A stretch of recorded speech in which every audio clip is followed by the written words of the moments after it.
Hey, Pablo. I was writing down in my journal right now, and I, I had some really great ideas. Well, and I thought I might as well just share it with you guys, and yeah, hopefully a few of these ideas will resonate. Pretty much, so I'm considering writing a book in the future, so I'm thinking, like chapter one would be discussing health, and you want to make sure that you take care of your body, like no matter whether you want to have business success or obviously reaching wealth or becoming a great musician or becoming a great performer or anything. You need to take care of what I call the vessel of your soul, which is your body. And it doesn't take much. Honestly, it can be 30 minutes per day, a quick jog, a quick walk, some cardio, and focusing on eating proper, nutritionally balanced meals. I also wanted to emphasize on meditation. It, that this too doesn't take much, but you wanna be focusing on proper breathing techniques, like even a countdown, 5 5 5. Like you breathe in on the count of five, so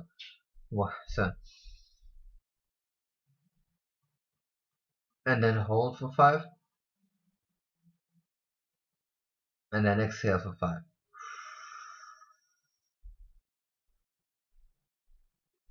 So that makes a really big difference. You do that for a while each day. You just exercise. You spend a minute here, 2 minutes there, 5 minutes, maybe 5 minutes in the morning. I mean, wake up 5 minutes in the morning and then just meditate.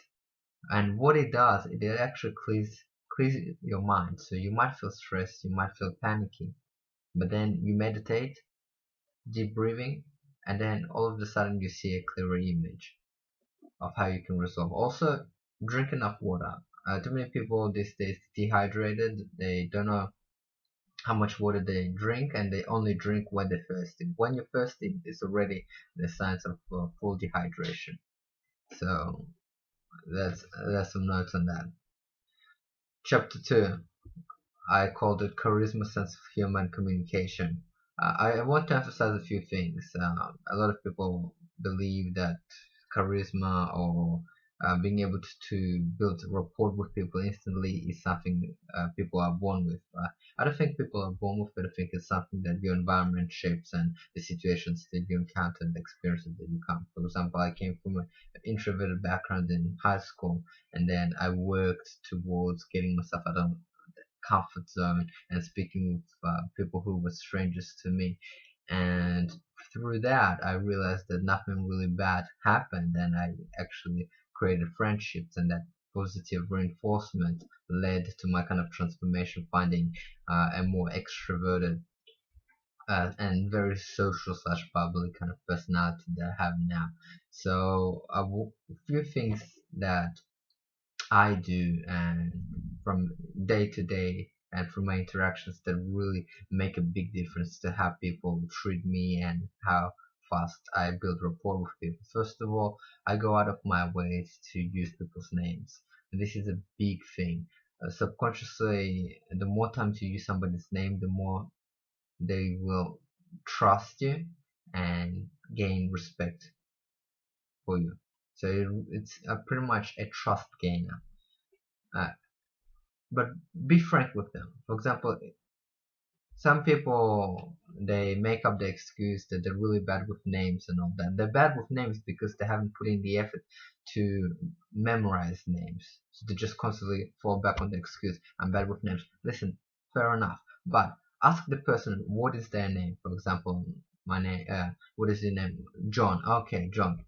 And then say for example if you forget their name throughout the interaction, make sure to ask them again. Hey, listen, I'm very sorry about this, but I really am trying hard to use your name.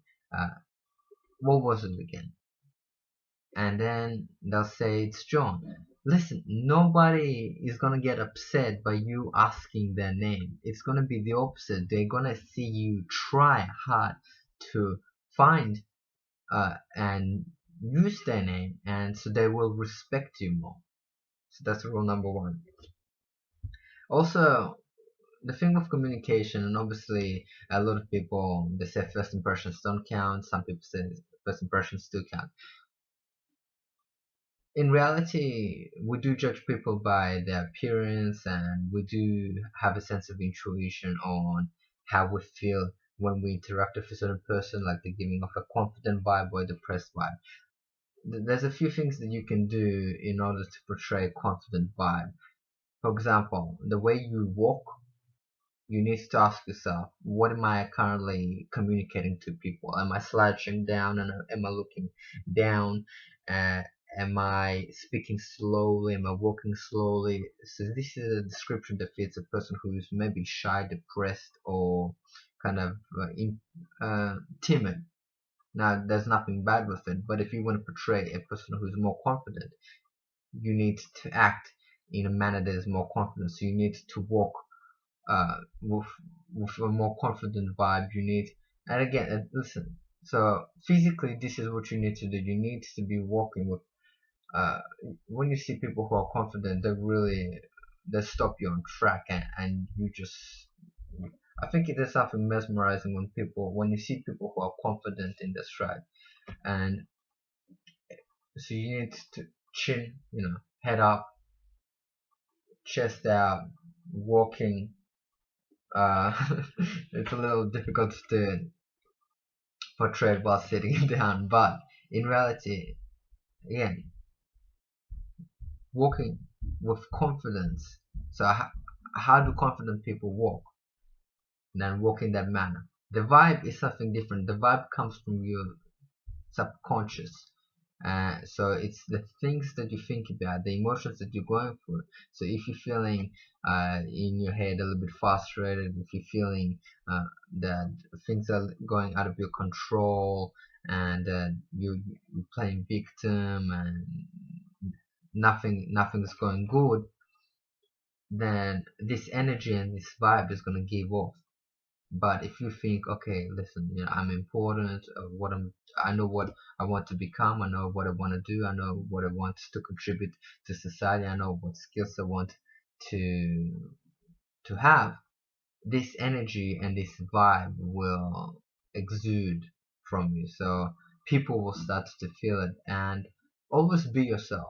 Y- y- I say be yourself, but also know your environment. So if, for example, you're a person who swears, but you're in a business environment, and if you might tell me, but Pablo, I swear this is who I am. Surely, why do I need to change? It's not a matter of changing, it's a matter of adapting. You want to have an adaptive personality.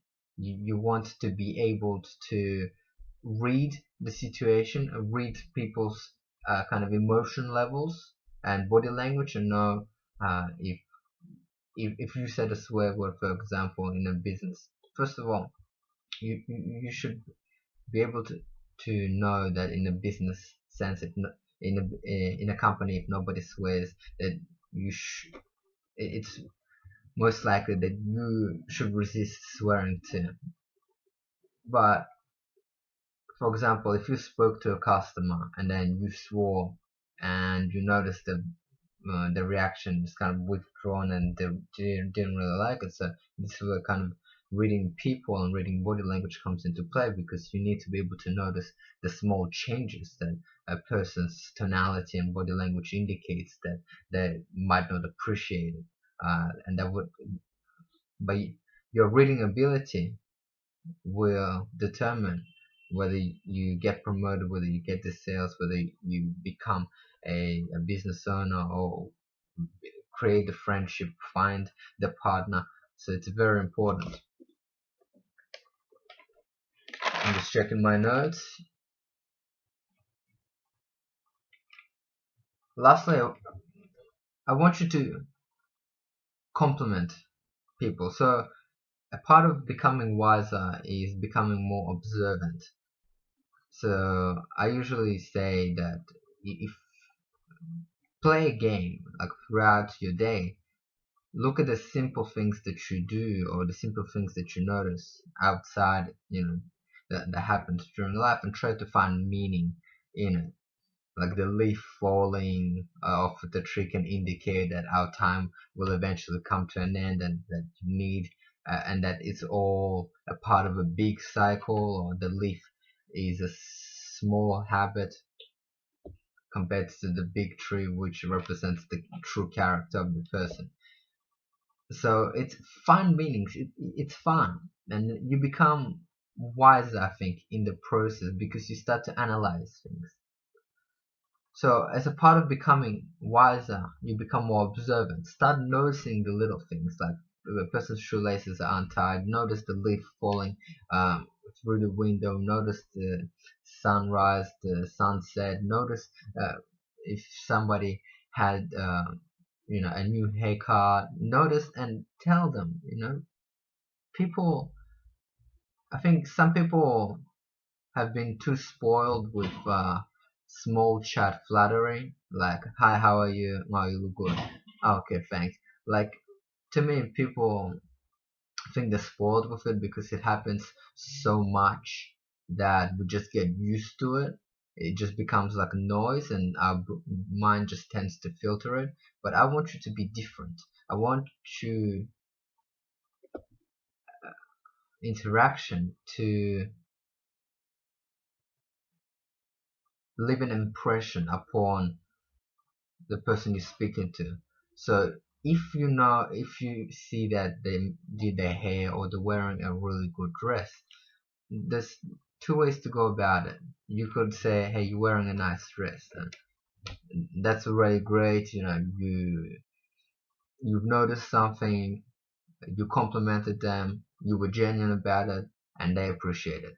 But I want you to take the extra step. I want you not only be the person who says you have a nice dress, but I want you to be able to notice and say, "Hey, you have a nice dress, and I love the way that your shoes and your purse and your earrings all fits together. You must have a really great sense of fashion. I mean, I really appreciate that about you." Or if a person's hardworking, then go and tell them, "Hey, Jen, listen, I really appreciate how fast you did the reports um, for last night. I know you had a really short notice, and I know you were quite busy with your family business, but I really appreciate the work that you put in to support our company here."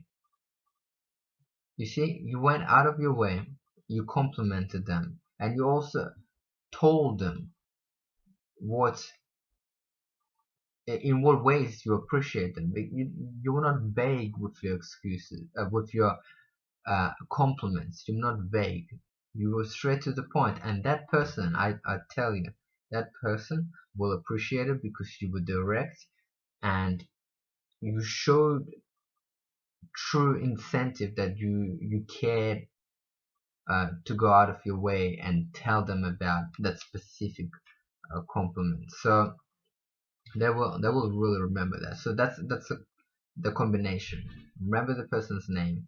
Go out of your way to show, be observant, and give people uh, genuine compliments. Try to do your best. In most situations, try to find one thing you can compliment a person, whether it's about their look, whether it's about their personality, whether it's about their character, that they're hardworking, determined, courageous. Tell them about that. People want to know. People Most people don't go through self-analysis, so when somebody tells them about themselves, they find it very fascinating how their life is perceived by other people. Another small tip, and we'll call it a day for today, is also with portraying confidence, is try to eliminate the use of filler words like "and" and and "also" and and "this" and "like" and "but that" and "this," and you know what I mean. It's the certain words that you tend to repeat when you're trying to come up with the next sentence or the next phrase. Instead, in order to portray a sense of confidence, just be quiet in those moments. It's not a race.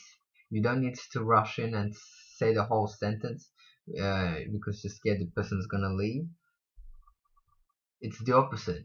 If you make pauses and eliminate those and like moments, you would seem to be more thoughtful and you would portray a more confident vibe. Of course, don't do it for too long. Like, don't go and then, uh, like, it's meant to be an instant. So instead of saying and like, you just go and be quiet in that moment. Think of the next sentence and then say it. Okay, those are the tips for today. So we've discussed health in the sense that you want to take care of your body first. You want to be able to meditate, take deep breaths to have a clear mind. You want to stay hydrated. You want to be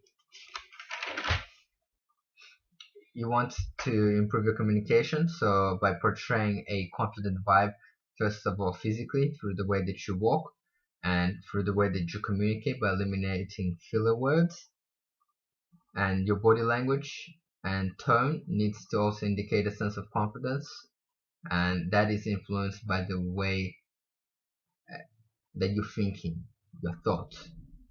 So if you're thinking, I'm significant, I'm strong, I have a goal, I'm working towards it, then that is the vibe that people will perceive.